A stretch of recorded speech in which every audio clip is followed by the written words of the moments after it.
하나님 말씀을 읽겠습니다. 먼저 야고보서 1장 15절 말씀. 야고보서는 히브리서 뒤에 있습니다. 야고보서 1장 15절 말씀. 이어서 로마서 6장 23절을 읽겠습니다. 욕심이 잉태한즉 죄를 낳고 죄가 장성한즉 사망을 낳느니라. 로마서 6장으로 가겠습니다. 6장 23절.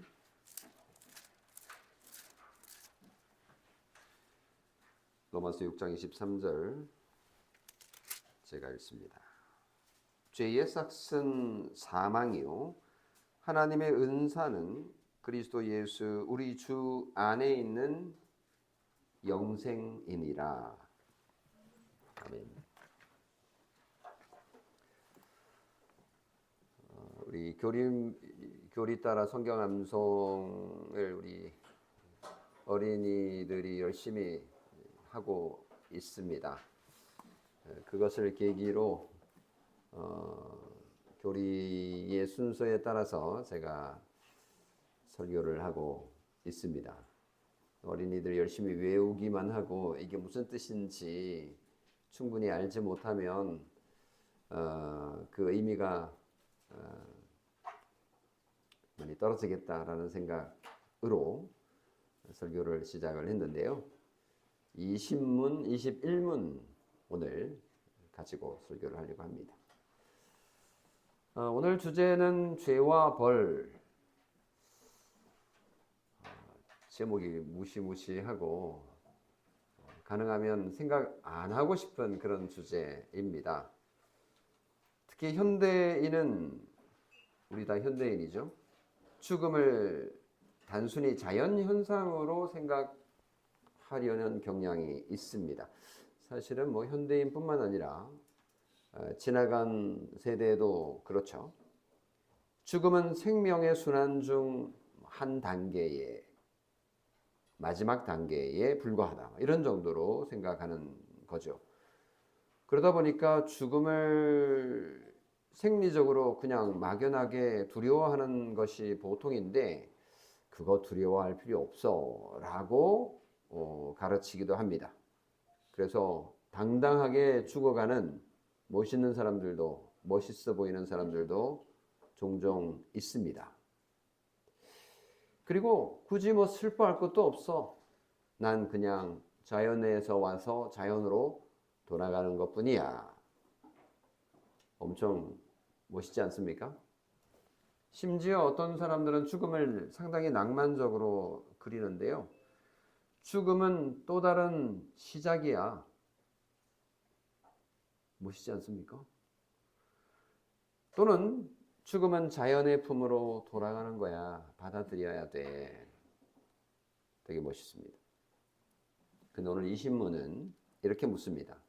죄의 벌은 뭔가요? 이렇게 대답합니다. 죄의 벌은 뭘까요? 죽음이에요. 사망이라고 번역해도 되는데 어린이들을 위한 교리문답이기 때문에 죽음이에요. 좀 쉬운 단어로 번역을 했습니다. 죽음은 죄의 벌로 세상에 들어온 것이다. 죄가 사망을 만든 거다. 죽음은 결코 자연스러운 과정이 아니라 죄에 대한 벌이다라고 선언합니다. 이게 기독교 교리의 중요한 부분이죠. 그리고 21문은 아담의 죄로 세상에 들어온 것이 뭔가요? 라고 묻고 죽음이 모든 사람에게 왔어요. 라고 대답을 합니다. 20문하고 21문하고 사실은 두 개로 나눌 필요가 있었을까 싶을 정도로 내용이 그겁니다. 죄에서 죽음이 나온 거다. 죽음은 죄 때문이다. 그건 아담에게서 시작된 거다라는 얘기를 하고 있는 거거든요. 저 같으면 50문밖에 되지 않는 거 굳이 20문하고 21문을 나눌 필요가 있었을까 싶은데요. 이거를 만든 분에게 가서 제가 왜 이렇게 만들었냐라고 물어볼 수도 없는 노릇이기 때문에 제가 굳이 20문, 21문 다 설교 본문으로 넣었습니다만은 사실은 한 주제를 얘기합니다. 근데 왜 두 개를 넣었을까라는 생각에서 저의 그냥 짧은 생각으로는 이 죄 문제 그냥 가볍게 넘어갈 거 아니야. 적어도 두 개 정도는 질문하고 답하는 거 필요해 라고 생각했기 때문이라고 저는 해석이 됩니다. 여러분은 어떻게 생각하실지 모르겠습니다만은. 그래서 오늘 저는 죄에 대해서 그리고 죽음에 대해서 설교하려고 합니다. 현대의학은 죽음을 생물학적인 그런 현상으로 설명하려 합니다. 딱히 다른 방법이 없기 때문에 이제 그렇게 하는데요. 죽음을 세포의 노화로 설명한다든지 장기의 기능의 정지, 그렇죠? 죽음은 심장이 멎는 거고 일단 그래서 맥박이 뛰는지를 보고 죽음을 체크하지 않습니까? 그래서 집안에 할아버지나 할머니 나이가 많으셔서 돌아가시면 이렇게 맥박을 재보고 숨을 쉬는지 확인하죠. 그런데 돌아가셨다고 해서 관에 넣으시면 안 돼요. 큰일 납니다. 반드시 경찰이 와서 확인해야 되고 그리고 나서 의사가 사망 진단을 내려야 관에 넣을 수 있습니다. 그래서 입관식은 하루 사망 선포 후 하루가 지나서 하도록 하는 건데요. 근데 단순히 육체의 그런 기능의 정지뿐만 아니라 뇌파의 소멸이 분명한 확실한 죽음이다. 이런 설명도 있습니다. 그래서 뇌사, 심장사 이런 논란도 여전히 해결되지 않은 것으로 남아 있습니다. 어쨌든 이 현대의학은 죽음이 단지 생명의 시스템의 종료 정도로 설명을 합니다. 마치 우리가 컴퓨터를 쓰다가 컴퓨터가 셧다운 돼버리면 더 이상 고칠 수 없어서 다시 사야 되는 거죠. 그처럼 인간의 죽음도 그런 정도로 생각을 합니다. 어떤 철학자는 이런 말을 했다고 해요.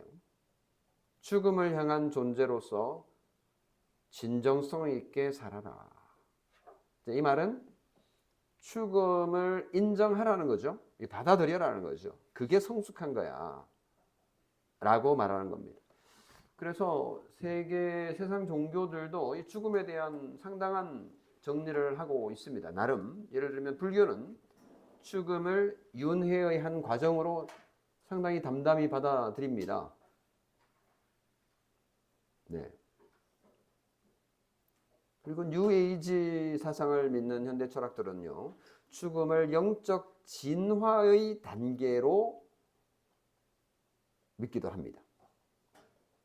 그렇지만 성경은 죽음이 죄 때문이다 라고 아주 그냥 단호하게 못을 박아버립니다. 로마서 6장 23절 죄의 싹은 사망이요. 여기에는 더 이상 설명이 필요 없습니다. 성경을 믿는 우리는 이걸 너무나 당연하게 받아들입니다. 죽음은 자연의 과정이 아니라 죽음은 죄의 싹이다. 이 싹이라는 단어를 우리가 잘 안 쓰기 때문에 품삯 이런 말을 쓰죠. 품삯을 받았냐? 일터에 나가면 일한 대가를 받는 거. 그거를 이제 품삯이라고 얘기를 하죠. 그러니까 죄를 지으면 죄에 대한 대가를 치러야 됩니다. 이게 죽음이라는 겁니다. 어떤 사람이 회사에서 아주 나쁜 짓을 했어요. 근데 그게 들통나서 쫓겨났어요. 이게 이제 죄에 대한 대가인 거죠. 그때 그 직원들이 이제 그것을 본 회사 직원들이 이렇게 말해요. 저 사람 자기 죄값 치렀네.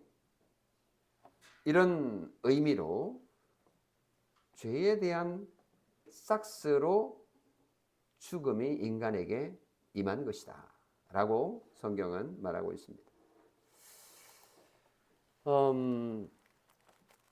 톨스토이는 죄와 벌이라는 소설도 썼지만 이반 일리치의 죽음이라는 책도 썼습니다. 예전에 고전 읽기 할 때 초등학교 시절에 읽었던 그런 책들이다 보니까 기억이 삼삼하게 잘 안 날 겁니다. 사실 엄청난 얘기들을 하는 그런 소설인데 여기에 보면 이반 일리치라고 하는 성공한 판사 얘기를 합니다. 이반 일리치가 주인공이에요. 이 판사는 소위 세상 사람들이 볼 때 성공한 사람이었어요. 안락한 집에 살게 됐고 높은 지위도 얻었고 번듯한 가족도 소유한 정말 품위 있는 삶을 살 수 있는, 그리고 또 살고 있는 사람이었습니다. 누가 봐도 부족함이 없는 행복한 인생이었는데 그에게 불행이 닥쳐옵니다. 뭐 특별한 큰 재난도 아니에요. 새 집을 단장하다가 사다리에서 미끄러 떨어집니다. 그냥 이건 뭐 사고잖아요. 옆구리를 부딪힌 게 이게 발단이 되어서 아프기 시작합니다. 시름시름 아프더니 낫질 않는 겁니다. 고통이 점점 심해져 갑니다. 용하다는 의사들을 다 불렀지만 원인을 알 수가 없습니다. 자기는 너무너무 아픈데 그 정도 가지고 그렇게 아프다고 그러냐고. 당신 사다리에서 그냥 떨어진 것밖에 없지 않느냐고. 조사해봤는데 별거 없어요. 이렇게 아주 시큰둥하게 반응합니다. 근데 자기는 죽을 병인 거예요. 너무너무 고통스럽습니다. 그때부터 그는 자신의 인생을 되돌아보기 시작을 합니다. 자신이 쌓아 올린 성공이 육체의 고통 앞에서는 아무런 보호막이 되지 못한다는 사실을 깨닫게 됩니다. 무엇보다도 그를 비참하게 만드는 것은 고독이었습니다. 가족들조차도 그의 고통을 이해하지 못합니다. 당신 꾀병이 평소에 좀 심했잖아. 그를 둘러싼 세상은 여전히 잘 일상은 돌아가고 있지만 자신은 죽어가고 있습니다. 나는 죽는구나. 난 정말 죽어가고 있어. 죽음의 공포 앞에서 그는 죽음을 직시하고 있었습니다. 이것을 소설로 아주 상세하게 묘사하고 있는 것이 이 소설의 백미입니다.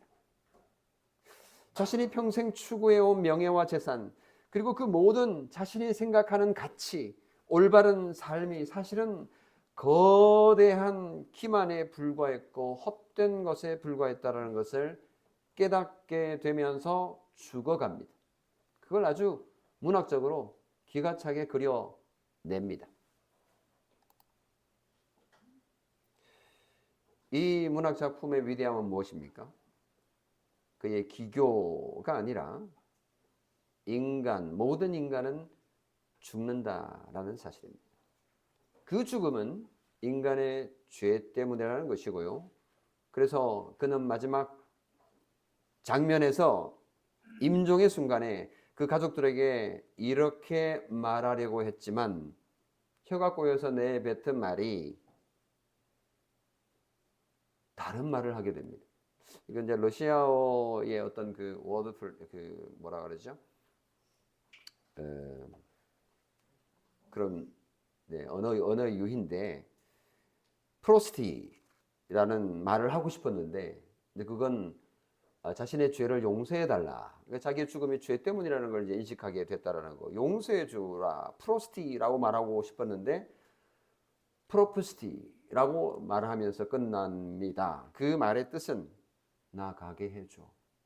나 죽게 해줘. 그러니까 자기는 용서해 달라고 말하고 싶었는데 말이 나오기는 나 가게 해줘. 아이러니하게도 그 말 실수와 함께 그는 비로소 삶의 집착을 내려놓고 죽음 너머의 세상으로 나아간다. 이런 암시를 하면서 마무리하게 됩니다. 모든 인간은 죽습니다.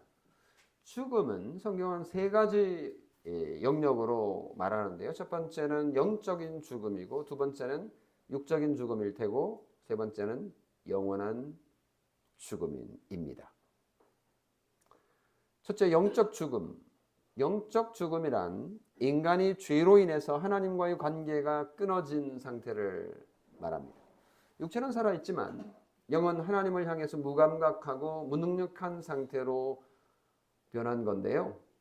아담과 하와가 선악을 알게 하는 나무 열매를 먹는 날 정령 죽으리라고 말했는데 죽기는커녕 육체는 살아 있었습니다. 그러면 그 죽음의 의미가 무엇이었을까요? 그렇습니다. 영적 죽음이죠. 아담과 하와는 영적으로 하나님과 멀어지게 되어서 하나님과의 교제가 끊어지는 그런 지경에 이르게 된 거죠. 에베소서 2장 1절에 너희는 죄와 허물로 죽었던 자, 이게 영적으로 죽었던 자라는 의미죠. 하나님의 음성을 듣지 못하고 영적인 선을 행할 수 없는 영적인 죽음, 무기력, 그것을 의미하는데요. 이런 상태에서 인간은 하나님의 은혜와 성령의 역사 없이는 자신의 죄에서 벗어날 수 없는 죽은 자에 불과하다라는 그런 죽음입니다. 그래서 영적 죽음은 단순한 영적 무관심이 아니라 하나님 앞에서 무력해진 상태, 자신을 변화시킬 수 없는, 자신을 스스로 변화시킬 수 없는 영적인 무능력, 죽음을 의미합니다. 두 번째는 우리가 잘 아는 육적인 죽음입니다. 육적 죽음은 인간의 육체의 생명이 스톱되는 것이죠. 그리고 영이 육체를 떠나는 사건, 우리가 생각하는 그 보통 죽음입니다. 창세기 2장 17절에 먹는 날에는 반드시 죽으리라가 영적인 죽음을 넘어서 육적인 죽음에도 적용이 되는 거죠. 창세기 3장 19절에 너는 흙이니 흙으로 돌아갈 것이니라 라고 했을 때에 이 말이 바로 육적인 죽음을 의미합니다. 장례식에 가면 이 성경 구절이 많이 인용이 되죠. 너는 흙이니 흙으로 돌아갈 것이라. 아무리 건강하고 아무리 부유하고 아무리 성공해도 인간은 자기 죄 때문에 반드시 죽습니다. 병원의 최첨단 장비도 수백억의 재산도 권력도 죽음을 막을 수는 없습니다. 코로나 팬데믹 때 우리는 그것을 생생하게 목격했습니다. 아무리 과학이 발전해도 바이러스 하나 앞에서 인간은 무력하다라는 것을 처절하게 경험했습니다. 전 세계가 멈춰 섰던 그런 일은 역사 가운데 없었습니다.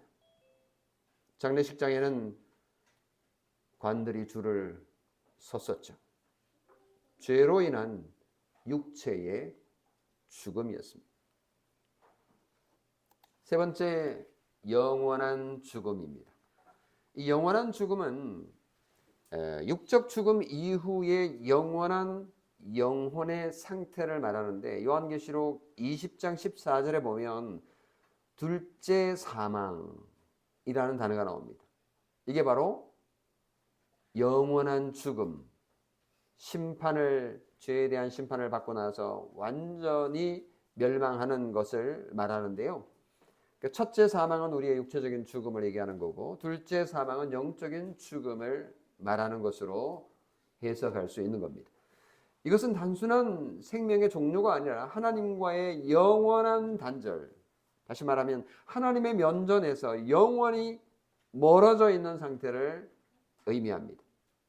예수 그리스도를 거부하고 회개하지 않는 사람들은 육체의 죽음 이후에 영원한 심판 아래 놓이게 된다는 하나님의 말씀이 있습니다.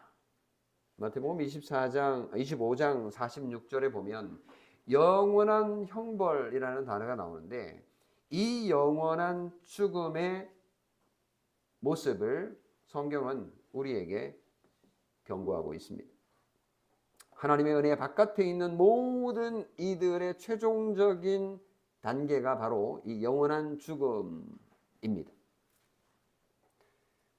세상 사람들은 이 영원한 죽음에 대해서 들어본 적도 없고 깨닫지도 못하고 알지도 못합니다.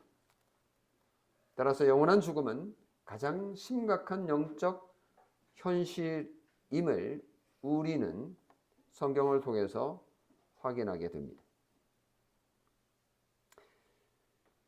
그러다 보니까 우리는 정말 이 죄와 죽음에 대해서 알면 알수록 피하고 싶은 주제예요. 예수 믿고 나면 이제 뭐 안 죽는다면서요. 천국 간다면서요. 그래서 우리는 더 이상 죄에 대한 얘기 안 했으면 좋겠어요. 죄 다 용서받았다면서요. 그리고 뭐 안 죽는다면서요. 그래서 이 죄와 죽음에 대한 주제 가능하면 얘기하지 말자라는 분위기가 교회 안에도 있습니다. 그래서 실제로 죄와 죽음에 대한 설교가 별로 듣기 힘든 시대에 우리가 살고 있습니다. 우리 착하게 살면 됩니다. 이런 얘기 많이 하고 윤리적인 얘기 설교가 많이 난무하고 있지. 정말 영적인 죽음, 영원한 죽음 이런 얘기들은 하지 않는 분위기죠. 웨스트민스터 신앙고백 6장 2절에 보면 이런 말을 합니다. 우리의 시조가 죄를, 우리의 시조라는 것은 시작하는 시조, 처음 조상, 시조. 우리의 시조가 시조새 이거 아시죠? 시조새가 뭔지는 아시죠? 여러분 어린이 여러분. 시조하면 시조 인간을 얘기하는 겁니다. 우리의 시조가 죄를 범함으로 그들은 원래의 의와 하나님과의 교제에서 떨어지고 죄로 인해 죽게 되었으며 그들의 영혼과 몸의 모든 능력과 지혜가 전적으로 오염되었다. 이렇게 표현을 합니다. 그러니까 죄로 인해서 인간이 본래 가지고 있던 그런 지위에서 떨어졌고 본래 있었던 의도 사라졌고 하나님과의 교제도 없어졌기 때문에 그 죄로 인해서 세 가지 의미의 죽음이 임했다. 실제로 인간의 영혼과 몸의 모든 능력과 지체가 오염이 되어서 제 기능을 발휘하지 못한다 라고 정리를 하는데 이걸 우리는 전적 부패 또는 전적 타락이라고 얘기를 합니다. Total depravity라고 하는 표현인데요. 이 용어는 우리가 할 수 있는 최악의 죄를 다 짓는다라는 그런 의미, 그러니까 우리가 하는 모든 것이 다 죄다라는 의미는 아닙니다. 전적 타락이라는 의미는 죄의 정도를 말하는 게 아니라 죄의 범위를 얘기하는 겁니다. 그러니까 인간의 모든 영역이 다 더러워진 거예요. 그러니까 오염이 되다 보니까 거기 뭐 좀 깨끗한 게 있어도 그 오염된 것 때문에 이게 더 이상 먹을 수 없는 오염되면 못 먹잖아요. 여기는 괜찮은데 요거 떼서 먹읍시다. 뭐 이렇게 하는 사람이 있습니다만은 그 부분은 아직 오염되지 않았다고 생각 들 수 있지만 오염됐기 때문에 이건 오염된 음식으로 취급해서 다 버리는 것처럼 인간도 그와 같다라는 의미인 거죠. 인간의 모든 부분이 전적으로 죄로 오염되었다라는 의미입니다. 그래서 우리의 지성이 어두워지고 로마서 1장 21절에 하나님을 알되 하나님을 영화롭게 아니하며 감사하지도 아니하고 오히려 그 생각이 허망하여지며 미련하여 마음이 어두워졌다 이렇게 표현을 했습니다. 그리고 인간의 의지가 죄의 노예가 되어버렸다라고 성경은 말하는데 요한복음 8장 34절에 보면 예수께서 대답하시되 진실로 진실로 너희에게 이르노니 죄를 범하는 자마다 죄의 노예니라. 죄의 종이다라고 했는데 노예죠, 노예.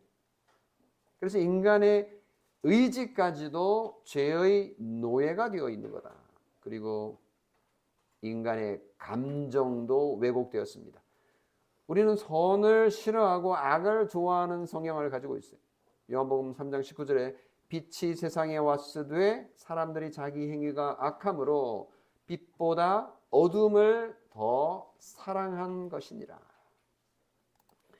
이런 식으로 우리가 지정의의 부분에서 착하고 제법 선한 모습도 발견할지 모르지만 우리의 그 지정의의 영역에 이런 죄들이 있다라는 것을 인정할 수밖에 없습니다. 그래서 부자도 죽고 가난한 자도 죽고 권력자도 죽고 이름 없는 사람도 죽습니다. 젊은 사람도 죽고 노인도 죽고 건강한 자도 죽고 병든 자도 죽습니다. 그래서 전도서 9장 2절 3절에 이렇게 말하죠. 인생의 마음에는 악이 가득하여 살아있는 동안 그들의 마음에 미친 것이 있다가 후에는 죽은 자들에게로 돌아가는 것이다. 인간은 결국은 죽는다라는 얘기를 하는 거예요. 욥기 30장 23절에도 내가 아나니 주께서 나를 죽음에 이르게 하시리니 이는 모든 생물을 위하여 정한 집이니라. 죽음이라는 거가 모든 생물을 위하여 정한 집이다. 이렇게 표현합니다. 우리는 그 마지막 집을 향해서 매일 한 걸음씩 걸어가고 있는 겁니다. 우리가 살아가는 삶은 사실 살아가는 삶이 아니라 죽어가는 죽음이다라고 말하는 것이 더 정직한 표현이 아닐까요? 근데 우리는 살아가는 삶이다 라고 표현하고 싶죠. 그 누구도 죽어가는 죽음이야 라는 표현을 하고 싶어 하지 않습니다. 우리는 현실을 피하고 싶고 현실을 외면하고 싶은 거죠. 이 분명한 진리를 현대인은 피합니다. 죽음이 우리 주변에서 너무나 멀리 떨어져 있기 때문이기도 합니다. 마을 공동체에 살 때는 한 사람이 죽으면 온 마을 동네가 다 알고 무덤으로 옮겨 그 시신이 상여에 얹혀서 이렇게 장지로 가는 그 행렬을 보면 누군가가 죽었구나. 우리 부모님도 언젠가 또는 우리 할아버지 할머니도 언젠가 가시겠구나라는 생각을 할 기회가 옛날에는 많았는데 요즘은 그럴 기회가 없습니다. 왜 우리는 죄와 죽음으로부터 멀어지고 싶은 걸까요? 즐겁지 않으니까요. 죽음 앞에서는 누구도 예외일 수 없으니까요. 죄도 마찬가지죠. 죽음 앞에서는 누구나 진지해집니다. 죽음 앞에서는 누구나 슬프죠. 분위기가 쫙 가라앉습니다. 하지만 성경은 분명히 우리에게 죽음의 원인에 대해서 알려줍니다. 죽음은 죄 때문이라고요. 우리 현대 문화가 죽음을 오락화하는 것도 심각한 문제가 아닌가 싶습니다. 액션 영화에 보면 수백 명의 사람들이 죽습니다. 근데 그 장면을 팝콘을 먹으면서 콜라하고 같이 이렇게 아주 느긋하게 즐깁니다. 즐긴다라는 표현이 좀 적절하지 않은 것 같긴 하지만 사실입니다.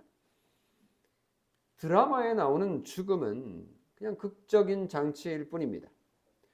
그래서 우리는 그런 의미에서 죽음에 익숙해져 버렸습니다. 그러나 그 죽음의 무게를 우리는 재지 못하고 있습니다. 도대체 이 죽음이 얼마나 무거운지를 모르는 거죠. 뉴스에서 대형 참사 소식을 듣습니다마는 끔찍하다. 그러고는 5분 후에는 웃으면서 유튜브를 봅니다. 죄와 죽음은 구시대의 유물로 취급되고 있는 세상입니다. 그렇지만 조금 전에 말씀드린 것처럼 위대한 문학가들은 죄와 죽음의 문제를 결코 지나치지 않습니다. 사실은 유명한 고전들은 모두 죄와 죽음에 대한 소설을 썼습니다. 톨스토이의 이반 일리치의 죽음도 마찬가지지만 카프카의 변신 같은 것도요. 셰익스피어의 햄릿 같은 작품도 그렇습니다. 이런 책들이 좋은 이유는 인간 본질의 문제인 죄와 죽음을 직면하게 만들기 때문입니다. 당연히 이건 소설에 불과하고 복음은 아닙니다. 그러나 복음의 한 부분인 죄의 문제를 정직하게 드러내고 있다는 점에서는 우리도 적극적으로 읽어야 할 소설입니다. 파스칼은 그의 책 팡세에서 이렇게 말했다고 해요. 인간의 모든 불행은 단 한 가지. 자기 방 안에 조용히 혼자 있지 못하는 데서 온다. 역시 철학가답게 좀 아리까리하게 무슨 말인지 이해하기 어려운 말인데요. 다시 한번 읽어볼게요.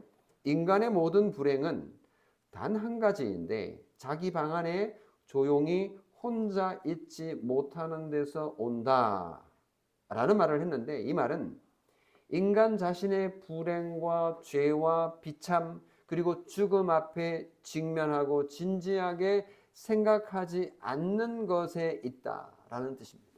그러니까 인간은 자기 비참에 대해서 진지하게 생각하지 않는다는 거예요. 사실은 사탄에게 속고 있는 거죠.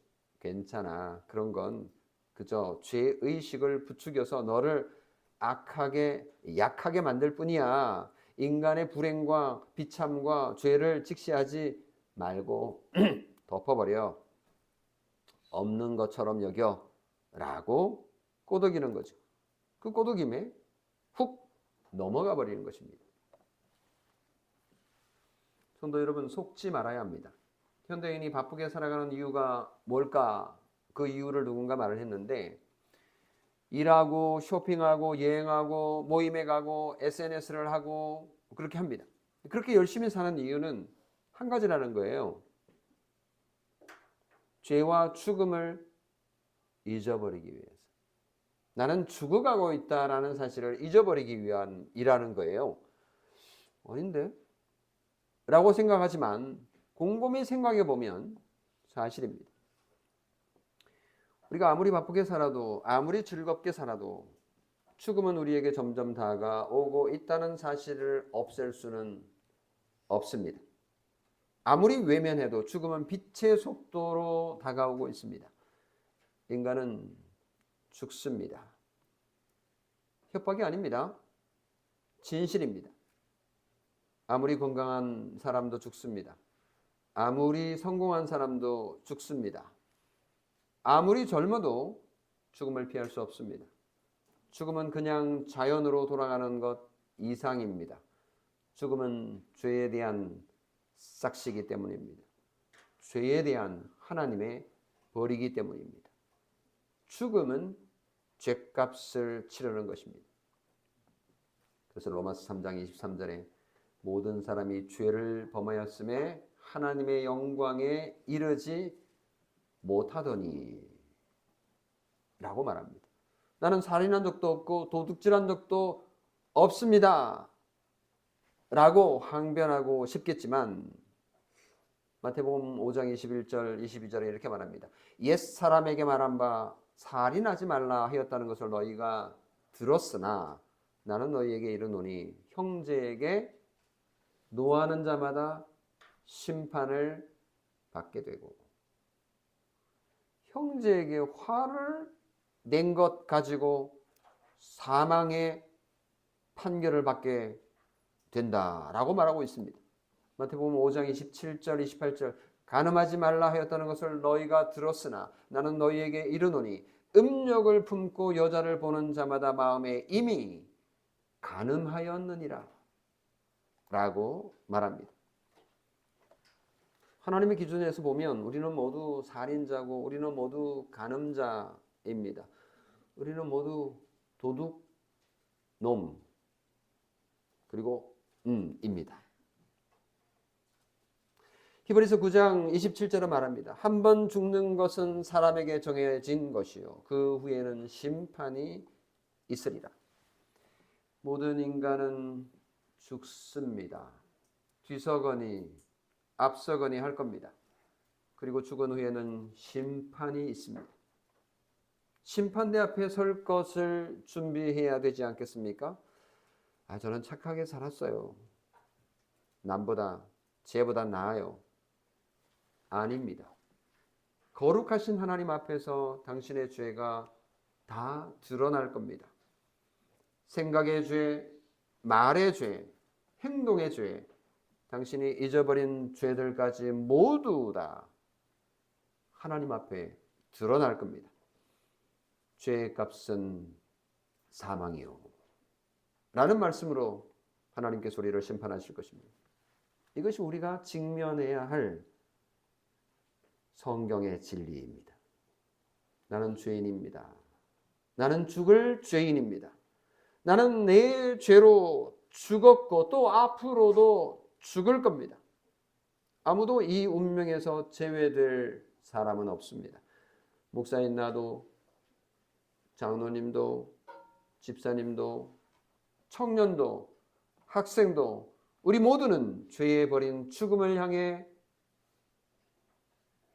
걸어가고 있습니다. 전도서 7장 2절에 초상집에 가는 것이 잔치집에 가는 것보다 나으니 육개장 먹으러 가기 때문에 장례식 가기 좋아하는 우리 집에 아이가 있었습니다만 초상집에 가는 것이 잔치집에 가는 것보다 나으니 모든 사람의 결국이 이와 같이 됨이라. 산 자는 이것을 그의 마음에 둘지니라 라고 말합니다. 산 자는 죽음을 마음에 두어야 한다 라고 말합니다. 인간의 죽음, 인간의 심판, 인간의 운명을 지속적으로 기억해야 된다는 말이죠. 오늘 우리는 매우 무거운 진리 앞에 서 있습니다. 어떤 분은 이렇게 물으실지 모르겠어요. 그럼 우리 아무 소망 없다는 건가요? 좀 소망의 얘기 좀 해주세요. 죄송합니다. 저는 오늘 그런 얘기를 안 하고 설교를 마무리할 요랑입니다. 하나님은 이스라엘 백성들에게 모세를 통해서 가나안 땅에 들어가기 전에 신명기를 통해서 이런 경고를 하셨습니다. 우리 지금 성경 통독하고 있는 범위이죠. 순종하면 복이고 불순종하면 저주를 받을 것이라 라고 하는 것을 에발산과 그리심산의 6개 지파 각각 서서 중간에 레위인들이 외치면 저주와 축복을 외치면 아멘이라고 화답을 해야 했습니다. 그렇게 하라고 그랬는데 진짜로 여호수아 8장에 보면요. 가나안 땅을 정복하고 여호수아 8장에 실제로 그렇게 행했습니다. 퍼포먼스를 한 거예요. 대단하죠? 그 정도 했으면 이스라엘 백성이 가나안 땅에 들어가서 그렇게 잘 실제로 살아야 되죠. 근데 그 이후의 역사를 보면 그 이후의 역사가 뭡니까? 사사기죠. 여호수아 사사기. 사사기의 이스라엘 백성들의 삶을 보십시오. 처참합니다. 이스라엘 백성들은 추악한 죄에 빠져듭니다. 아니 언약 백성도 죄에 빠져든다고요? 너무나도 아이러니하게도 하나님은 이스라엘 백성이 자기 백성이 선택받은 백성이 하나님을 배신하고 언약을 어길 거라는 것을 미리 아시고 계시다라는 사실을 신명기 31장 16절에서 알 수 있는데요. 이 백성은 그 땅으로 들어가 음란히 그 땅의 이방 신들을 따르며 일어날 것이요 나를 버리고 내가 그들과 맺은 언약을 어길 것이라. 뭐예요? 하나님께서는 이스라엘 백성들이 가나안 땅에 들어가 내 말을 잘 듣고 순종하며 살 것이라는 것을 믿지 않고 계신 거예요. 하나님께서는 의심이 많으시는 분이신가? 이렇게 생각해도 될 정도로 하나님께서는 이스라엘 백성들을 전혀 믿고 있지 않습니다. 그러면서도 이 언약의 말씀을 주시는 거예요. 신기하지 않습니까? 하나님께서는 이스라엘 백성들이 배신할 것을 알고 계셨어요. 이것을 보면 하나님이 언약 백성에게 요구한 것이 완전한 성화가 아님을 어느 정도 눈치챌 수 있습니다. 하나님은 타락한 인간이 스스로 완전해질 수 없다는 사실을 알고 계시기 때문입니다. 그러면 우리는 어떻게 의롭게 될 수 있습니까? 오직 예수 그리스도의 십자가와 속죄의 은혜가 없이는 그 어떤 인간도 사실은 하나님의 언약을 온전히 지킬 수 없다라는 사실을 깨달으라고 하신 말씀입니다. 구약의 이스라엘의 역사가 그것을 보여주지 않습니까? 그 뒤의 역사들을 보십시오. 그 역사의 반복입니다. 그러면 예수 그리스도를 믿고 세례를 받아 하나님의 자녀가 된 다우리 교회 성도들은 어떻게 해야 할까요? 하나님의 언약을 기억하고 그분의 말씀에 당연히 순종해야 되겠죠. 하나님의 말씀대로 순종하며 당연히 살아야 됩니다. 그렇게 살겠다고 약속하셨죠. 다짐하셨죠. 또 그렇게 살고 계시지 않습니까? 그런데 기억해야 합니다. 그 말씀은 우리가 온전하게 말씀을 지킬 수 있기 때문에 주신 것이 아니라는, 아니면 어쩌면 지키지 못할 것을 아시고 말씀한 것은 아닐까요?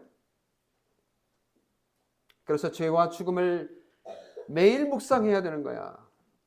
외면하지 마.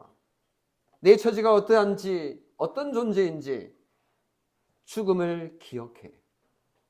신자는 그래서 오직 예수 그리스도만 바라보며 살아야 된다라는 것을 알아야 돼 라고 우리에게 말씀하시는 것 아닐까요?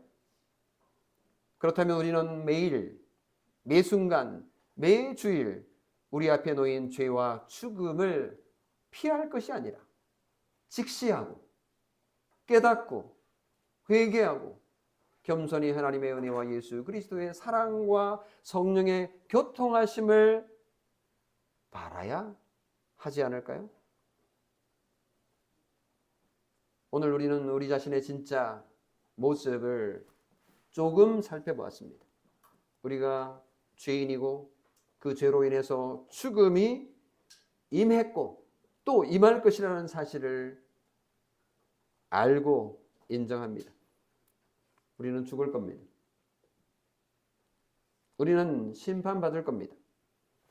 이것이 복음을 듣기 전에 우리가 정직하게 직면해야 할 진리이죠. 오늘 설교에서 저는 회개와 용서 그리고 예수 그리스도의 속죄 사역에 대해서는 말하지 않고 끝낼 겁니다. 그것은 다음 설교에서 이어질 것이기 때문입니다. 오늘 설교는 다음 주일 주제의 밑밥입니다. 대신 한 주간 동안 침묵 가운데 묵상하십시오.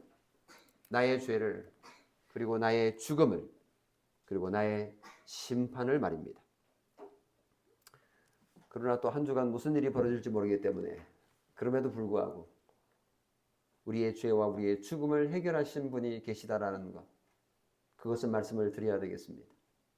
우리 주 예수 그리스도, 그분께서 이 모든 것을 해결해 주시기 위해 이 땅에 오셨고 그분이 하나님 아버지의 말씀에 순종함으로, 온전히 순종함으로 당신의 의를 이루시고 당신을 믿는 모든 백성에게 그 의를 주시었다라는 사실, 이 사실을 굳건하게 믿음으로 죄와 죽음을 묵상하는 한 주간이 되시기를 주님의 이름으로 축원합니다.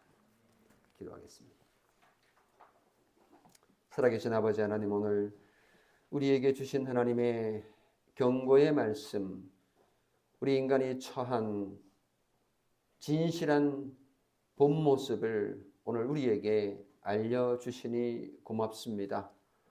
인간의 죽음은 죄로 인한 것이고 그 죄로 인하여 인간에게 미친 비참함을 날마다 직시하게 하시고, 그래서 오직 예수 그리스도만이 우리의 삶의 소망이며 진리임을 고백할 수 있고 감사할 수 있는 저희 되기를 원합니다. 하나님 도와주시옵소서. 우리 주 예수 그리스도의 이름으로 기도합니다. 아멘.